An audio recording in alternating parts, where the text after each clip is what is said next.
Kavalspressen.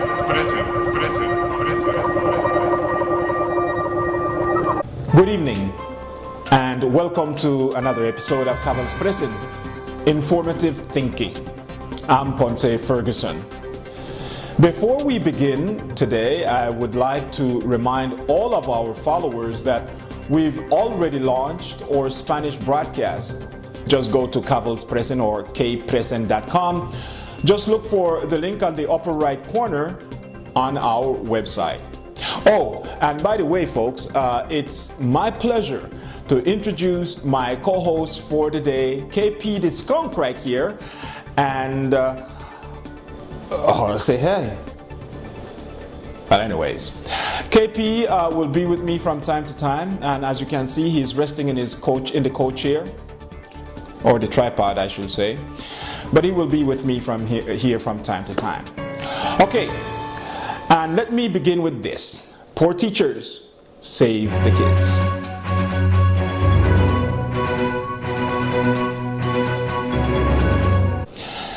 In this first installment of Poor Teachers Save the Kids about our public school system, we take a look on some of the hardships teachers are experiencing on students' morale at schools and the impact in our communities. With our poor school systems, its violence and ever-changing culture, in the United States, we pride ourselves on having the best colleges and universities in the world. And you know what? We do. We claim to have some of the most brilliant minds in the world. And you know what? We do. But what gets me is this. Where do all these wonderful minds come from? Because you see, as I look around our public school system, I can't help but wonder, did all these intellectuals come from these United States public schools? Did they? Well, some did and some didn't, and perhaps that's meat for another dinner. Right now, however, I want to briefly take a look at how difficult teaching is becoming in the United States and the violence inside our school buildings. Question. Have you noticed that since God was taken out of the schools, things have gone worse? One of the biggest problems in our schools today is the B word, behavior. Behavior issues that interfere with teaching and learning have notably worsened according to an astonishing 62% of teachers who have been teaching in the same school for 5 or more years. The results were reported in primary sources under the title America's Teachers and the Teaching Profession. And what is even worse, the problem affects the whole classroom. Behavior problems distract other students from learning and require teachers to spend precious instructional time on discipline and behavior management. Over half of teachers wish they could spend fewer instructional time on discipline. In a survey, a Kentucky teacher reported as saying that there were 4,000 plus discipline referrals written on 911 students, over 75% of the student body at that school, 532 suspensions for 284 students. Get this, is just 1 year. Clearly, recidivism in schools is on the rise. There is no doubt that we have a big problem on our hands with students' unwanted behavior in the classroom. And with our legislatures doing little or nothing, the problem seems only to get worse. Teachers and administrators can do so much, as their hands are tied in many occasions due to the precepts of the law.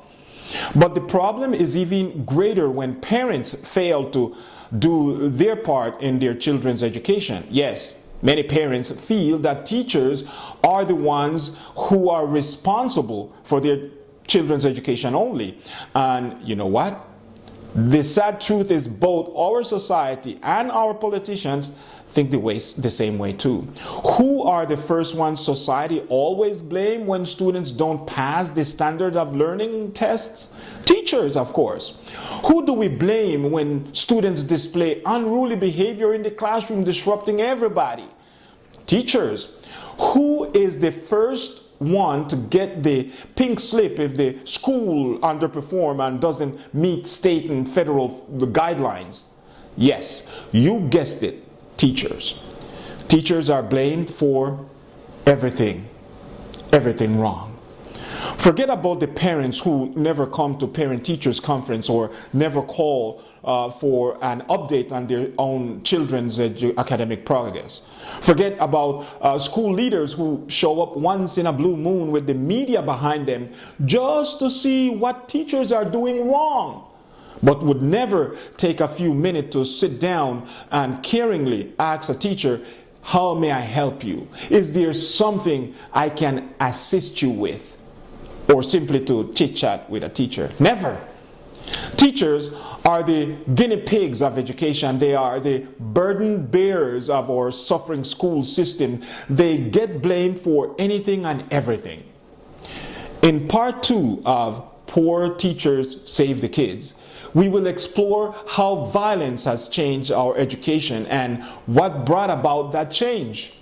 In the meantime, let me know what you think about this topic. Like us on Facebook at Kavalspressen. Follow us on YouTube and Instagram at Kavalspressen. And follow me at P. Ferguson, where the S is a 5. Well, now we move on to where is my fly swatter, because that's what we're going to do right now is the shoe fly segment. Do you remember the story of the little boy who owns the ball when he went playing with his little friends and no one picked him to be on their team? And he started to cry and he started to feel bad, so he would go home to mommy? Or do you remember that story of yet this same little boy who went running home crying because to his mama because everybody would tease him and pick on him, "Mommy"? Well, you know what? That's exactly what it sounds like over at the GOP. You see, after the CNBC Republican debate last week, it turns out the Republican presidential candidates didn't like the tough questions the moderator threw at them. So they decided to gang up on CNBC and not only gave the network some sort of reprimand, but now the RNC decided to cancel its next presidential debate on NBC, who owns CNBC, in February, because they didn't like the tough questions. But I do like the response that the CNBC gave to the RNC. In a statement issued last Thursday, the network said people who want to be president of the United States should be able to answer tough questions. And you know what? I could not agree more with CNBC. The RNC and its candidates, they need to just go somewhere and sit down and stop all of that itching. So, shoo GOP, shoo Ted Cruz, shoo Donald Trump. Yes. And we'll be right back.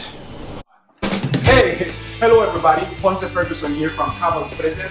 Just want to invite you and remind you that on November 24th, I will be right here and I will cook my favorite recipe. Yes, my favorite recipe just in time for the Thanksgiving holiday. November 24th at Kavalspressen.com. Kavalspressen.com.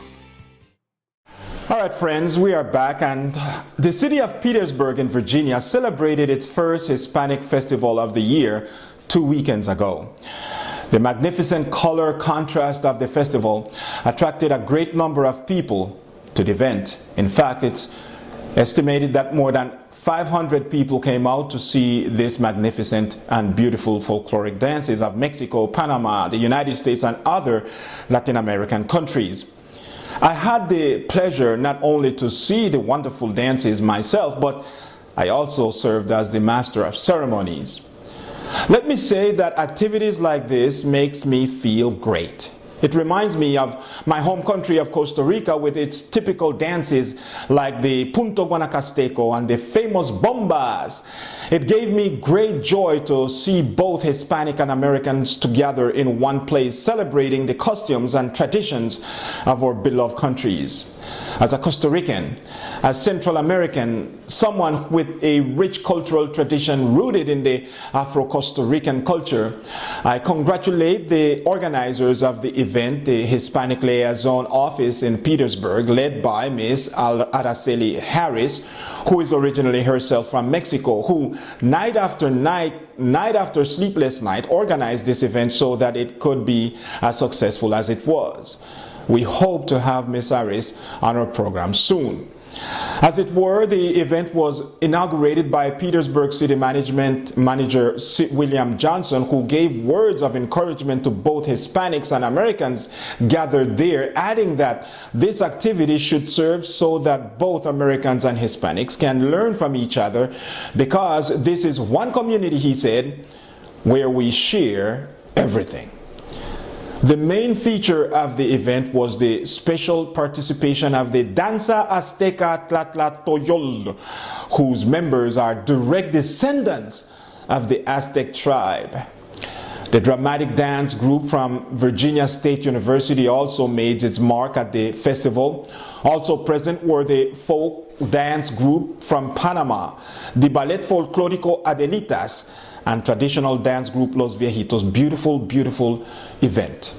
One of the highlights of the festival were the information booths that were centered around the lobby of Old Petersburg train station. The public had the opportunity to get all kinds of information, from the opportunity to opening a bank account to registering for health services, legal services, and more. As a side note, I must say and remind some of you that on December 13, the Hispanic American Sport Academy will hold its yearly event to celebrate toys for needy children. Organizers calls it Dining Together. All toys that are collected will be distributed to children in the Central Virginia area for Christmas holidays. Its president, Juan Tejeda, invites everyone in the Hispanic community to participate in this event. We also hope to have Officer Tejeda from the Richmond Police Department on our program soon. It was a beautiful event. We are thankful that have been a part of it, and we are thankful that the organizers thought of Kavalspressen. We'll be right back.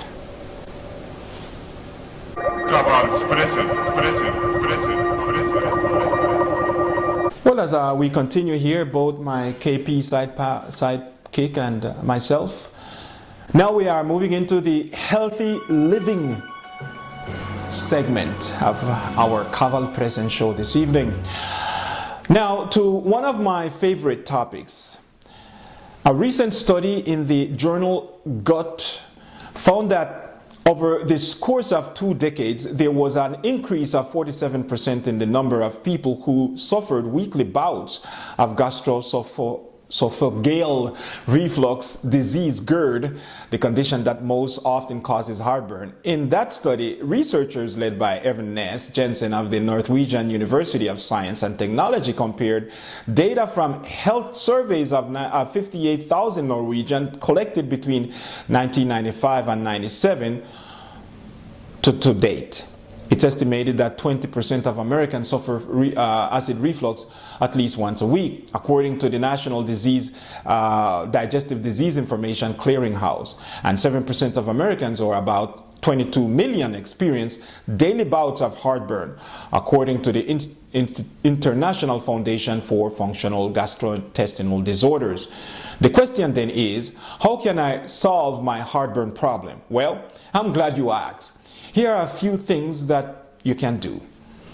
First, heartburn happens because the contents of your stomach are going back up into your esophagus, where the stomach acid burns the tissue.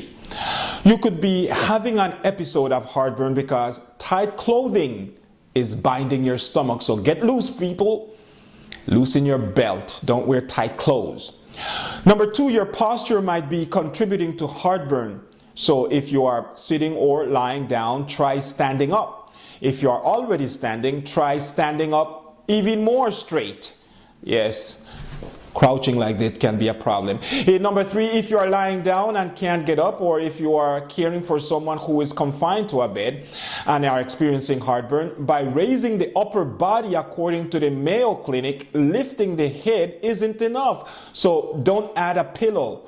Just elevate the upper half part of your body. Number 4, you might have a heartburn remedy right in your kitchen. How about that? Baking soda will calm some heartburn. It works by neutralizing the stomach acid. Number 5, you already know you shouldn't be smoking, right?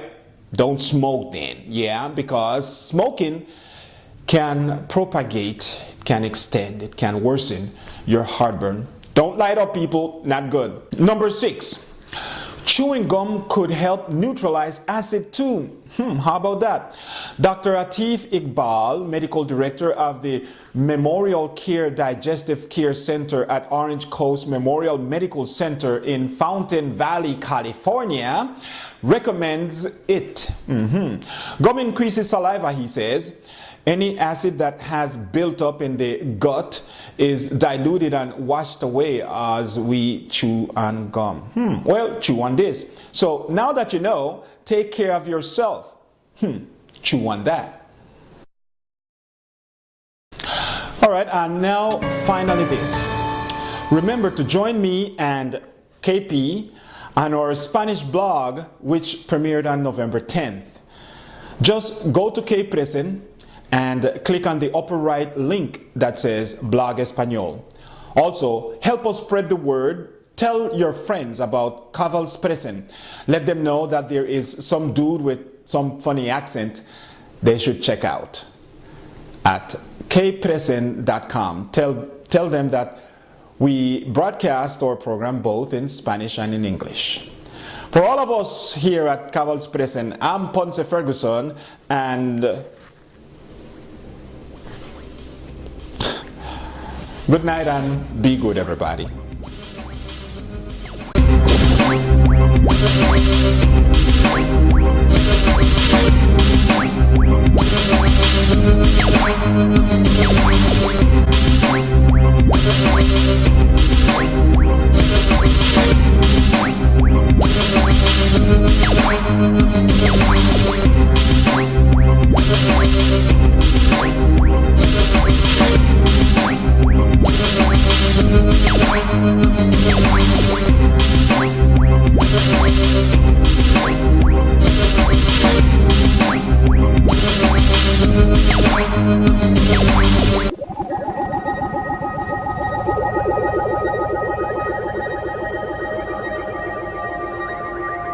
Kavalspressen.